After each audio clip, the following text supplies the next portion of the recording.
ওখানে ভেজ খাই। Hi guys. So guys আমরা চলে এসেছি এখন এয়ারপোর্টে। ওই যে দূরে একটা মোল্লা হেঁটে যাচ্ছে। আমি আজকে খাওয়াচ্ছি। হ্যাঁ আমি খাওয়াচ্ছি। এগুলো কেউ মানবে না এগুলো। তোকে কেউ মানে? আমাকে তো সবাই মানে। কেন? তো এখন আমরা একটা জায়গায় খেতে যাচ্ছি। জায়গাটা একটু সাসপেন্স থাকুক। জায়গাটার নাম শ্যামাই। সেই বুড়ি, জায়গাটার নাম সেই বুড়ি। আমরা গিয়ে কথা বলছি, আপনাদের দেখাচ্ছি। আমরা এখান থেকে প্লেন ধরবো এক্ষুনি। আমরা হাসনাবাদে নেমে যে বলবি সেই বুড়ি যাবো, ভাববে তুই চাইনিস, ভাববে খিস্তি দিচ্ছিস। আমরা লাইনে দাঁড়িয়ে মেট্রো কাটলাম টিকিটে উঠবো বলে। কি মেট্রো কাটলাম টিকিটে? আমরা দেখতেই পাচ্ছেন আমরা এখন দুবাইতে ল্যান্ড করলাম। আল হাবিবি। আমরা দুবাইতে তো এখন। আমরা ওকে তো দেখে বুঝতে পারছেন পুরো দুবাই মানে এটা শেখ। দুবাইতে এটা শেখ, যা দেখছি সবই শেখ নাকি?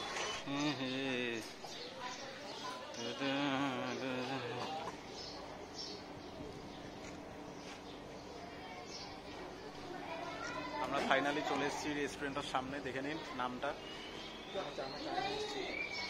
আমরা চায়নায় এসছি। এটা এখন আমরা ভেতরে অনেক কিছু খেতে যাবো, আপনারা দেখতে থাকুন। কত কত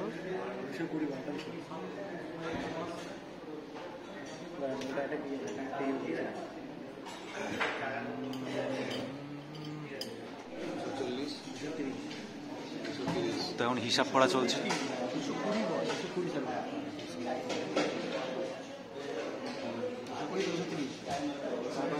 বলছি তুই যদি খাওয়াস তো হিসাব করছিস কেন? আনলিমিটেড খাওয়াবি তো।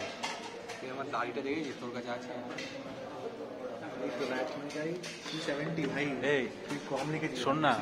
শোন না, তুই যদি খাওয়াস তাহলে তুই হিসাব করছিস কেন? আনলিমিটেড খাওয়াবি তো। কি বলবো, দুটোই তো বলা যায়।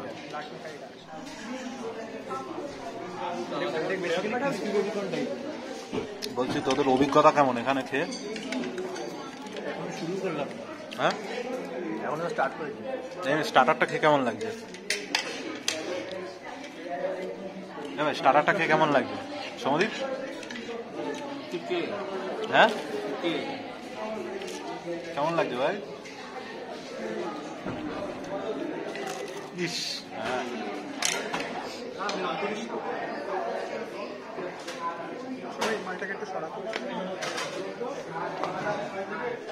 তো আমাদের এখন মেন কোর্স চলে এসছে, দেখতে পাচ্ছেন আপনারা। কেমন লাগলো ভাই প্রথমবার পর খেয়ে? লোকেশনটা খুব সুন্দর। কেমন খেলাম? কেমন খাওয়ালাম বল? তো আমরা এই মুহূর্তে খেয়ে বেরোলাম। তো কেমন এক্সপিরিয়েন্স? ভালো। কেমন খাওয়ালাম ভাই? অরিজিৎ কেমন খাওয়ালাম? একদম ভালোই খেতেছিল না। তো এখন আমরা যাবো কোথাও একটা ঘুরতে, তো তোমাদেরকে দেখাবো। তো হঠাৎ করে আমাদের প্ল্যান হলো এইমাত্র যে আমরা এখন বিবাদীবাগ যাব, মানে মিলেনিয়াম পার্কে আর কি। ওখানে গিয়ে একটা জাহাজ চড়বো, আন্দামান যাব। তো সাডেন আন্দামান? হ্যাঁ সাডেন আন্দামান, শ্রীলঙ্কা যাবো। ও তো আমরা এখন sudden Lahore Pakistan plan tan করছি আর কি। যেই জাহাজটায় উঠবো ওটা হচ্ছে ফুল এসি। তো আমরা এখন এসছি মিলেনিয়াম পার্কে। আমরা দেখতেই পাচ্ছেন এখানে অনেকটাই ছায়া রয়েছে। তো আজকে আমাদের প্ল্যান আছে যে হেরিটেজ রিভার ক্রুজটা হয় সেটা চড়া। তো তুই কি বলতে চাস? হেরিটেজ রিভার ক্রুজ কেন চড়বো? আমরা জাহাজ চড়বো, শ্রীলঙ্কা যাবো। ওই তো ওটা করেই যাবো আর কি। গঙ্গা যাবো পাকিস্তান, ট্রেনে করে পাকিস্তান, মানে কোথাও একটা যাবো ঠিকই। আমরা বোম্বে যাবো। আমরা আমাদের অ্যাটাক করার প্ল্যান আছে। কি রোদ রে আজকে। বলছি না গাছ আছে, ছায়া। ওই তো বলছে 3:30টার সময় ওই দিকটা যেতে হবে, আমাদের ঘুরে যেতে হবে নাকি ওই দিকটা আলাদা? পুরো ওদিকটা আলাদা। তো দেখি কি করা যায়। প্রচন্ড রোদ। মিলেনিয়াম পার্ক ওইটা। তাই এটা কি? তাহলে ওখানে বালিনিয়াম পার্ক। তাহলে ওখানে চ। ও বলছি টিকিট কাউন্টার এদিকে তো। না না, টিকিটটা কেটে নি, তারপর যাবো ওইদিকে। কাগজটা নিয়ে রাখতে হবে তো অন্তত। টিকিটটা নিয়ে নি, কটায় দেবে কি করবে জিনিসটা জেনে নি আগে। তো আমাদের বন্ধু বান্ধবদের এখন বার্থডে কেক কাটা হবে, ওই সব ফটোশুট চলছে এখন, তারপর একটা কেক কাটার একটা আয়োজন করা হয়েছে। দেখা আমাদের হিরোকে দেখা। প্রতি বছরের মতন এই বছরেও আমরা যেমন কেক কাটার ইয়েটা করি, তো সেটাই করেছি এবার। প্রচন্ড রোদ। কেকটা দেখা। কেকটা দেখিয়ে দিই আপনাদেরকে, দাঁড়ান। তো এই যে এটা হচ্ছে আমাদের কেক, দুজনের নাম লেখা রয়েছে, বেশ সুন্দর হয়েছে। হচ্ছে নে, দুটোতেই হচ্ছে। Happy birthday to you, birthday to you, আরে খাদ্য ওটা ধর। Birthday to you. তো দুজনের দুজনের বদ বেটা ছেলে দুটোর বার্থডে আজকে।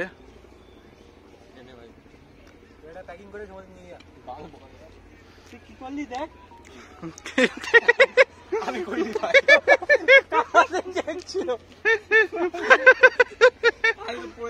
মা ফেলে ফেলে বলছে ভাই আমি করি। মুখে নিচে ঠিক করে আমি করবো। এটা কি করবো তুই বল। যখন তো আমাদের মধ্যে এখন কেক কাটাকাটি কমপ্লিট হয়ে গেল। তোরা খাবি না, শুয়ে তো ঢুকে দিলাম তাহলে। এই কেকটা কেমন লাগলো? কেকটা বেশ ভালো লাগলো, কিন্তু তুই যেটা করলি এইমাত্র সেটা তো ভালো হলো। অরে ঢুকে দি। কি করলাম? হ্যাঁ ঢুকে দে। আমি কি করলাম? তা কেক কিনে দিলাম, তোদের একটা গিফট দিবি না আমাকে? এই ইনোটা তোর কাছে নেই? না না, সবাই বসে গেছে, আমরা লাস্ট। এখন আমরা যাচ্ছি প্লেনে। তো আমাদের সবাই উপরে বসে পড়েছি। কি যাতা ভাই, কুড়ি দে।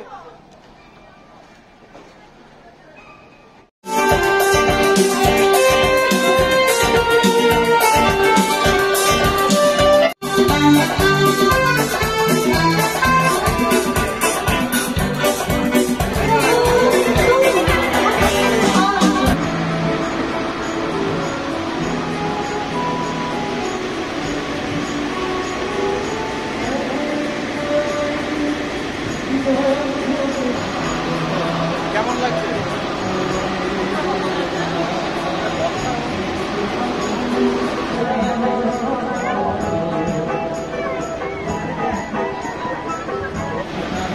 এটা খুঁজতে এসে কেমন লাগছে?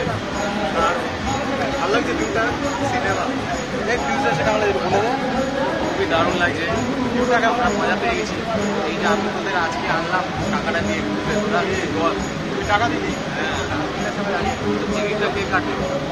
কত? আমরাই তো দিলাম, তোর টাকা কত? না না, টাকা তো আলটিমেটলি আমি দিচ্ছি। এটা একটা অন্যরকম অনুভূতি। আমরা কলকাতায় থাকি না, তো আমরা তো কলকাতার বাসিন্দা না, তো এগুলো আমাদের কাছে একটা নতুন জিনিস। মধ্যমগ্রামে থাকি। সেই মজা হচ্ছে।